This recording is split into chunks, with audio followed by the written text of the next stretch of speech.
Good morning, praise the Lord. Blessing for nation ministry Gujarat से मैं आपका भाई सैम क्रिश्चियन।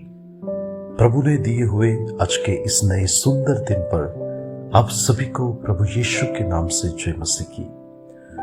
आज हम पवित्र शास्त्र बाइबल में से प्रभु के इस वचन का अध्ययन करेंगे।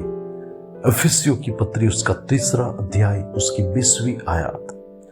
वहां पर लिखा है, अब जो ऐसा सामर्थ्य है कि हमारी विनती और समझ से कहीं अधिक काम कर सकता है, उस सामर्थ्य के अनुसार जो हम में कार्य करता है। मसीह में मेरे प्रिय भाई और बहन, हम में जो कार्य करने वाला है वे तो सर्वशक्तिमान प्रभु परमेश्वर है, जो मां के गर्भस्थान में हमारी रचना होती है तब से लेकर पृथ्वी पर के जीवन में हमारी जो भी जीवन के साल हैं, उन सारे सालों में जब तक हमारी ये जर्नी पूरी ना हो तब तक वो परमेश्वर हमारे जीवन में ऐसे अनगिनत काम करता है और हमारे जीवन में उपकार करता है। और दाऊद ईश्वर भजन संहिता में कहता है कि परमेश्वर ने किए हुए सारे काम को यदि मैं गिनने जाऊं तो वो इतने सारे हैं कि मैं उसे गिन न सकूंगा। और आज के इस वचन के अंदर हम देखेंगे तो वचन तो कहता है कि परमेश्वर ऐसा सामर्थ्य है कि जो हमारी विनती और समझ से कहीं अधिक काम कर सकता है और उस सामर्थ्य के अनुसार जो हम में कार्य करता है।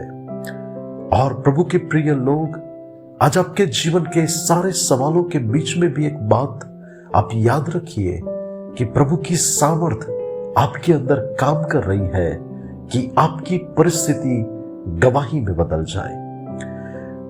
और मैं आपको कहना चाहता हूं कि बाइबल में एक हन्ना नामक स्त्री के बारे में लिखा है जिसके पास संतान की आशीष नहीं थी और वो दुखी मन की स्त्री थी और उसने परमेश्वर के भवन में जाकर आंसू के साथ गिड़गिड़ा कर प्रार्थना करते हुए प्रभु से एक संतान की आशीष मांगी।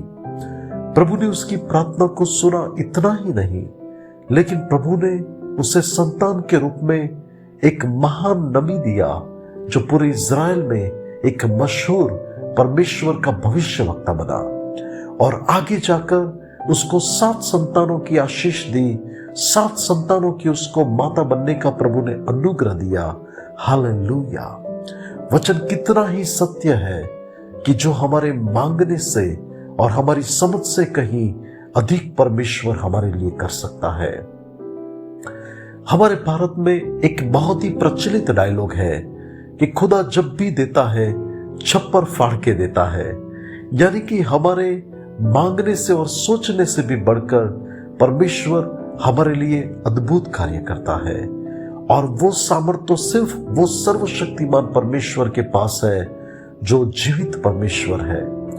पिछले दिनों में एक बहन ने मुझे गवाही देते हुए बताया कि उनकी आर्थिक परिस्थिति के अनुसार वो सिर्फ एक मंजिल का मकान बना सके ऐसी उनकी हालत थी, लेकिन उन्होंने उस परिस्थिति में प्रभु के सम्मुख रखा कि परमेश्वर ऊपर का मंजिल भी बनाने के लिए उनको सहायता करे।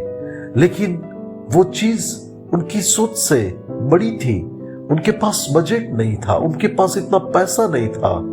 लेकिन जब परमेश्वर ने अदृश्य रीति से उनके जीवन में कार्य करना शुरू किया तब वो ऊपर एक दूसरा मंजिल बना सके और बहुत ही एक सुंदर पूरा उनका बंगलो परमेश्वर ने खड़ा किया। हालेलुया, प्रभु की स्तुति हो। यशायाह नबी की किताब के चैप्टर 42 और उसकी 16वीं आयत में प्रभु का वचन कहता है कि मैं ऐसे ऐसे काम करूंगा और उनको न त्यागूंगा। प्रभु आपके लिए क्या नहीं कर पाएगा? क्या आज आप अपने घर के लिए, अपने बच्चों के भविष्य के लिए, अपनी शादी को लेकर, अपने जीवन साथी को लेकर, या कोई अपनी नौकरी को लेकर, या कोई अपनी चंगाई को लेकर आज क्या आंसू बहा रहा है? आज क्या कोई प्रार्थना कर रहा है? तो मैं सर्वशक्तिमान परमेश्वर का सेवक आपसे कहूंगा कि आपकी प्रार्थनाएं व्यर्थ न ठहरेगी। प्रभु यीशु मसीह आपके मांगने और सोचने से भी बढ़कर आपके लिए अद्भुत कार्य करेगा। विश्वास रखना, आगे बढ़ना, हिम्मत मत हार जाना। प्रभु आपके लिए उत्तम बातें करने के लिए जा रहा है। आपकी प्रार्थनाओं का उत्तर आने जा रहा है और अद्भुत गवाही खड़ी होने का आपके लिए समय आ चुका है। प्रभु आज के इस वचन के द्वारा आपको आशीष दे। आइए दुआ करते हैं।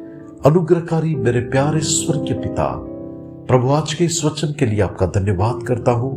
आपके लोगों के जीवन में उनकी समझ से भी बढ़कर आप अद्भुत कार्य करें और उनको आशीष दे कि वहां पर उनके जीवन में गवाही खड़ी हो। प्रभु यीशु के नाम से मांगते हैं, आमीन। May God bless you. Have a blessed day. Shalom.